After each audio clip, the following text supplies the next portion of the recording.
एक समय भारत के लिए आतंक का पर्याय बन चुका था दाऊद इब्राहिम।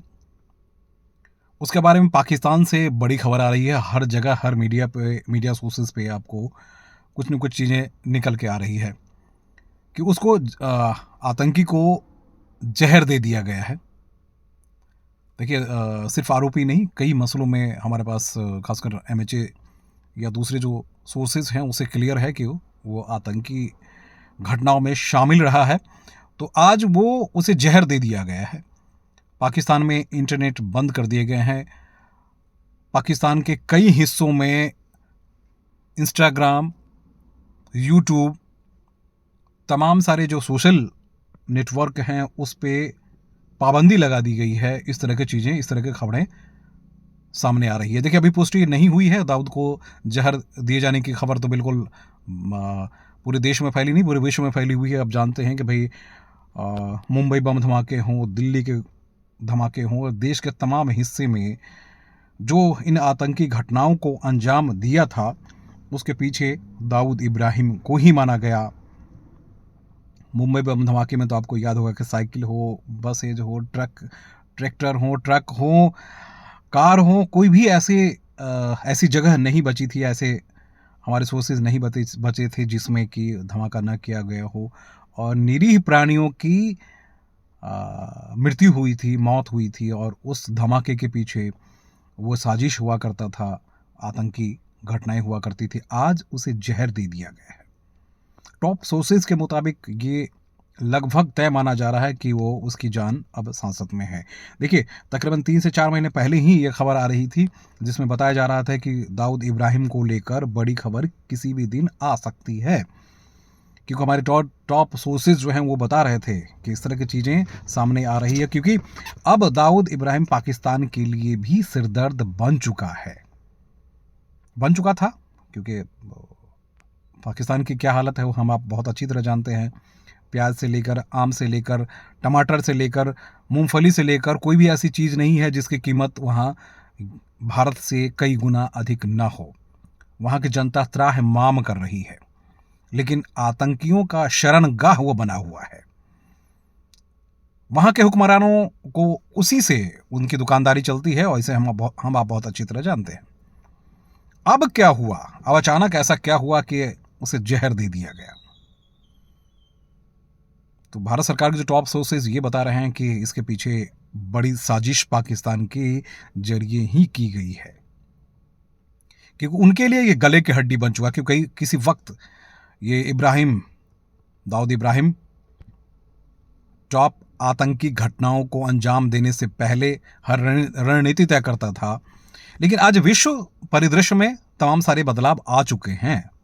आज देश को आतंकी नहीं चाहिए, देश को विकास चाहिए, पाकिस्तान को विकास चाहिए। पाकिस्तान की यंग जनरेशन जो है उन्हें हिंदुस्तान दिखता है, भारत दिखता है, भारत का विकास दिखता है, भारत की गतिविधि दिखती है, भारत के विश्व में जो बदलते स्वरूप है वो दिख रहा है।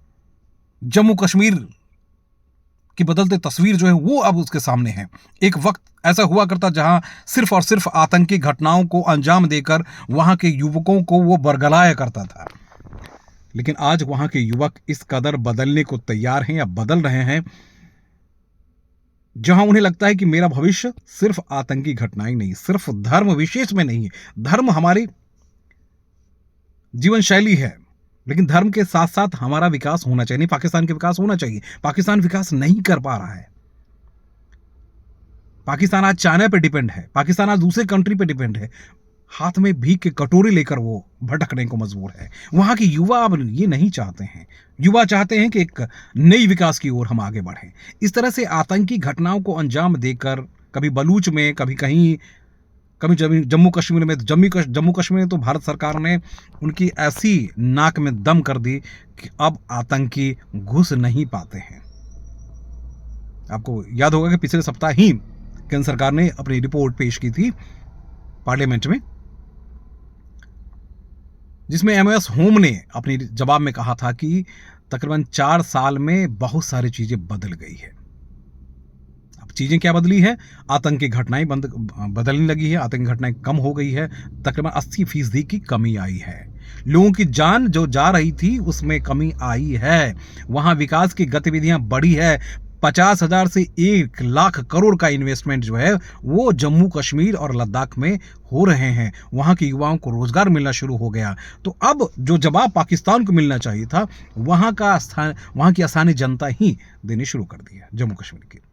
तो पाकिस्तान यहाँ कहते हैं ना, वो नंगा नहाए क्या निचोड़े क्या, तो आज नंगे वाली हालत पाकिस्तान की बनी हुई है। इसलिए इस वक्त जो सबसे बड़ी परेशानी या क्योंकि इसकी वजह से आतंकी घटनाओं को या आतंकी संगठनों को जिस तरह से पाकिस्तान हमेशा प्रश्रय दिया है, तो ऐसे में विश्व परिदृश्य में कहीं न कहीं उसे एक ऐसे कटघरे में लाकर खड़ा कर दिया गया जिसमें सिर्फ और सिर्फ वो आतंकी घटनाओं के लिए जिम्मेदार है। देखिए, जबकि इस्लामिक कंट्री में जहां जहां भी एक्सट्रीमिस्ट हैं, हर जगह कुछ अप्रिय घटनाओं की खबरें जो है हर जगह से आ रही हैं। लेकिन अभी की जो बात है, दाऊद इब्राहिम, देखिए मैं एमएचए कई सालों तक कंटिन्यू कवर करता रहा हूं। उसके सोर्सेज से लेकर मैनेजमेंट से लेकर तमाम सारी इंफॉर्मेशन जो है वहां से हम लोगों के पास आती रही। भारत ने उसे पूरी तरह से छोड़ दिया उसके रहमो करम पर कि तुम वहीं पड़े रहो, तुम वहीं मरो। आपको याद होगा कि इस्लामिक कंट्री में ही वो रहा करता था, कभी सऊदी अरबिया, कभी किसी कंट्री की बातें होती थी। लास्ट में शरण कहां लिया? पाकिस्तान में जाकर, वो भी आतंकियों के बीच में। कि सामान्य व्यक्ति उस व्यक्ति को पहचान नहीं सकता जो मानवता के लिए दुश्मन हो।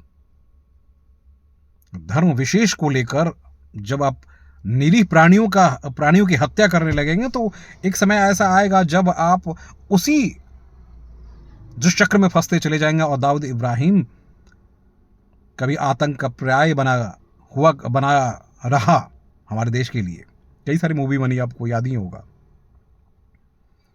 आज उसे जहर दे दिया गया।